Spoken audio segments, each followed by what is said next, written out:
Welcome to DD History, where we try to tell compelling stories of the past. We hope you enjoy and join us for more videos in the future. Welcome back to our journey with Wilbur and Orville Wright, two bicycle shop brothers who were determined to turn flying from a wild dream into a scientific reality. Last time, in Part 1, we dug into their family background, their childhood curiosities, and how tinkering with bikes, printing presses, and gadgets sparked the flying bug that would change their lives forever. But let's be honest, wanting to fly and actually getting off the ground are two very different things. This is where the story really starts to take off, literally and figuratively. In Part 2, we'll explore the long road of experiments, failures, and breakthroughs that brought them closer to Kitty Hawk. From building gliders that flopped, to studying bird wings and airflow, to designing wind tunnels in their own shop, the Wright brothers kept pushing forward, even when the world laughed at them. So buckle in, because the road to flight wasn't smooth. It was windy, sandy, and full of crashes. And yet, every mistake got them one step closer to history. It's December 17th, 1903. Picture it, the sand dunes of Kitty Hawk, North Carolina. It's freezing, about 30 degrees Fahrenheit. The wind howls across the dunes at over 20 miles per hour, the kind of wind that makes you question all your life choices if you're standing outside. Wilbur and Orville Wright were bundled up in coats and caps, their hands numb as they prepared their strange machine, the Wright Flyer, for the moment that would change history. Around them stood a small group of curious locals, a handful of men from the nearby life-saving station, basically the Coast Guard of the day. These guys had watched the brothers crash gliders for years and had a mix of skepticism and admiration. The Flyer itself didn't exactly inspire confidence. 40 feet wide, covered in muslin fabric, with a 12-horsepower engine barely strong enough to drive a lawnmower today, the machine looked like a giant box kite on wheels. But it was the culmination of years of study, testing, and determination. Unlike every other flying contraption before it, this one had three critical elements: lift, propulsion, and, most importantly, control. The brothers flipped a coin to see who would fly first. Orville won. He climbed onto the Flyer, lying flat on his stomach on the lower wing, his hands gripping the controls. Wilbur steadied the wingtip as the machine sat on its wooden launch rail. At 10:35 a.m., the engine sputtered to life, coughing and rattling. The Flyer crept forward, shaking violently. Orville adjusted the controls, the propellers spun, and suddenly the machine lifted. Not gracefully, not majestically, but it rose into the air. The Flyer wobbled like a drunk goose, then bounced back down after just 12 seconds, covering 120 feet. Shorter than the wingspan of a modern Boeing 747. But it was flight. Controlled, powered, sustained flight. For the first time in history, a human had left the ground in a heavier-than-air machine and stayed there under their own control. The men from the life-saving station cheered. Wilbur shouted with joy. Orville tumbled out of the craft grinning, sandy, and probably wondering if his bones were still intact. But the brothers weren't done. They had built the Flyer to fly, and fly it would.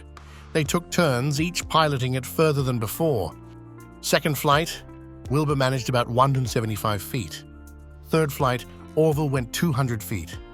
Fourth flight, Wilbur pulled off the longest run of the day, 852 feet in 59 seconds. Think about that. Under a minute, less than the length of 3 football fields, but it was enough to change the course of human history forever. By the fourth flight, the brothers were ecstatic. They had proved their theories, their engineering, and their vision. The Wright Flyer could truly fly.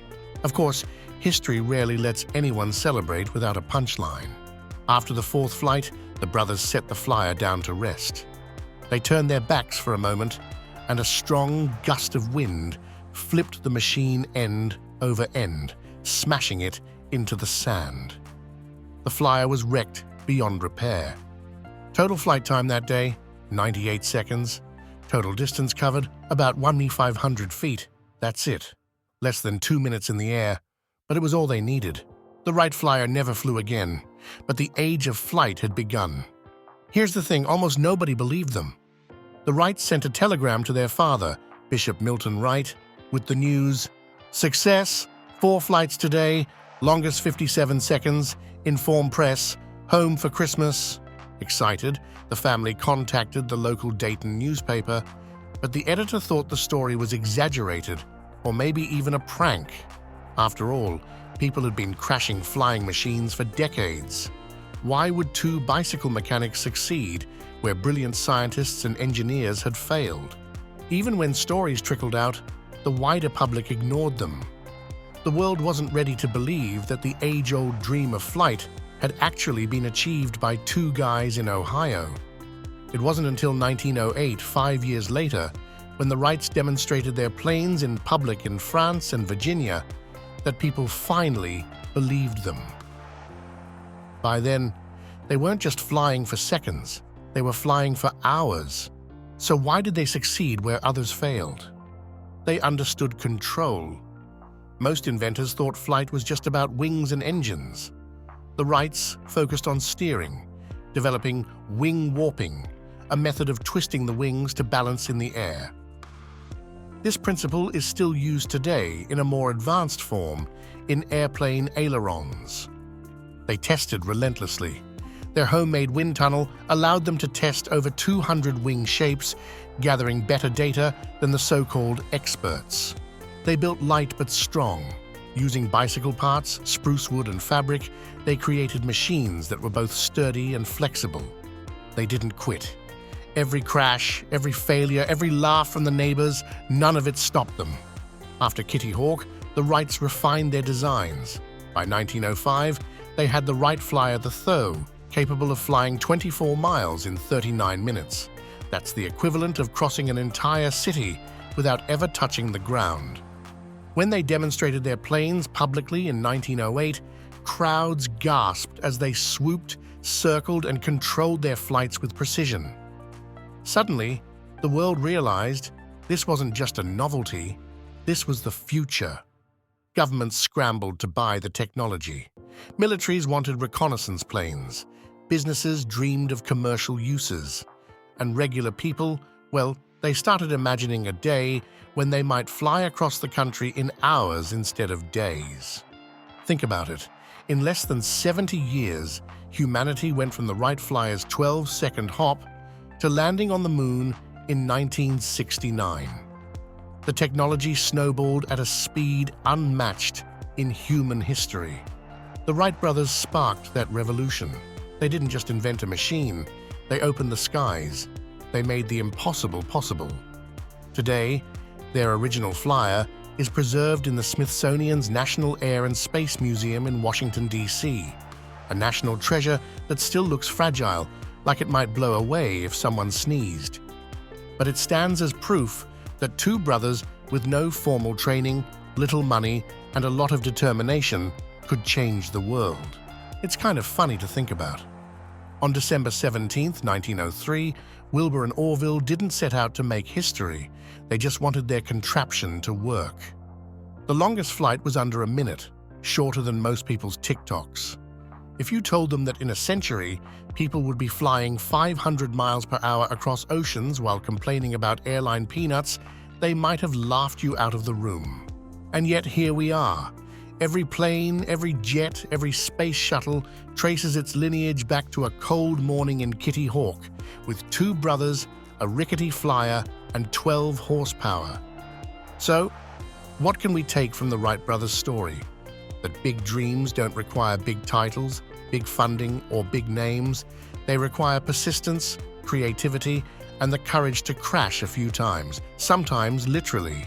On December 17, 1903, the world learned to fly, and it's never looked back. And that wraps up the story of the Wright brothers and their first flight. What started as 2 bicycle mechanics tinkering in a shop turned into one of the greatest leaps in human history.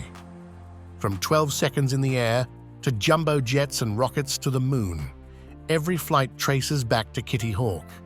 Thank you so much for watching and for joining us on this adventure into history. If you enjoyed the ride, Please like this video and subscribe to DD History. It really helps us keep making these stories for classrooms and curious minds everywhere. And for those of you who already have, thank you. You're officially co-pilots on this journey. Next time, we'll keep the engines running with another incredible chapter, how the dream of flight didn't stop at Kitty Hawk, but took us all the way into the space race. Trust me, you won't want to miss it. Until then, remember, every big leap starts with a small first step, or in this case, a very wobbly 12-second hop.